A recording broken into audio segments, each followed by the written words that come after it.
Box office దగ్గర అన్ని చోట్ల మిక్స్డ్ టాక్ తో కూడా మంచి జోరును చూపెడుతూ రెండవ రోజు ఎక్సలెంట్ గా ట్రెండ్ ను చూపించిన నటసింహం నందమూరి బాలకృష్ణ నటించిన అఖండ 2 సినిమా కలెక్షన్ల పరంగా అంచనాలన్నింటినీ కూడా మించిపోయింది. ఏకంగా 2,60,000కు పైగా టికెట్ సేల్స్ ను సొంతం చేసుకున్న ఈ సినిమా తెలుగు రాష్ట్రాల్లో 7 నుండి 7.5 కోట్ల రేంజ్ లో షేర్ మార్కును అందుకోవచ్చు అనుకున్న అంచనాలను మించిపోయి 8 కోట్ల షేర్ మార్కును కూడా దాటేసి ఏకంగా 8.76 కోట్ల రేంజ్ లో షేర్ ను సొంతం చేసుకుని దుమ్ము దులిపేసింది. రెండవ రోజు ఎక్స్ట్రాడినరీగా హోల్డ్ చేసిందని చెప్పడానికి మినిమం 10 కోట్ల వరకు షేర్ అందుకోవాల్సిన అవసరం ఉన్నప్పటికీ సినిమాకు వచ్చిన మిక్స్డ్ టాక్ దృష్ట్యా మంచి హోల్డ్ ను చూపించిందని చెప్పవచ్చు రెండవ రోజున. అలాగే బాలయ్య కెరీర్ లో రెండవ రోజు all time second highest collection ను నమోదు చేసిన సినిమాగా నిలిచింది అఖండ 2 సినిమా. ఈ ఏడాది సంక్రాంతికి వచ్చిన డాకు మహారాజ్ మూవీ రెండవ రోజు సంక్రాంతి సీజన్ అడ్వాంటేజ్ తో 9.61 కోట్ల రేంజ్ లో షేర్ మార్కును అందుకోగా బాలయ్య కెరీర్ లో సెకండ్ డే రికార్డు కలెక్షన్ ఆ సినిమా అందుకుంది. ఇప్పుడు అఖండ 2 మూవీ ఈ రికార్డును బ్రేక్ చేస్తుందని ముందు అనుకున్నప్పటికీ ఓవరాల్ గా కలెక్షన్ల పరంగా కొంచెం వెనుకబడినప్పటికీ ఉన్నంతలో బాలయ్య కెరీర్ లో సెకండ్ హైయెస్ట్ కలెక్షన్ సాధించిన సినిమాగా నిలిచింది.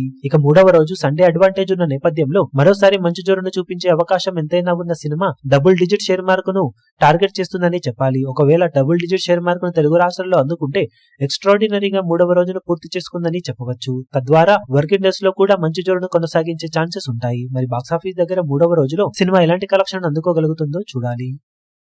ఈ వీడియో మీకు నచ్చినట్లయితే లైక్ చేయండి, షేర్ చేయండి, ఛానల్ ను సబ్స్క్రైబ్ చేయడం మాత్రం మరవకండి. ఏ చిన్న అప్డేట్ ను మిస్ అవ్వకూడదు అనుకుంటే బెల్ ఐకాన్ ను ప్రెస్ చేయండి.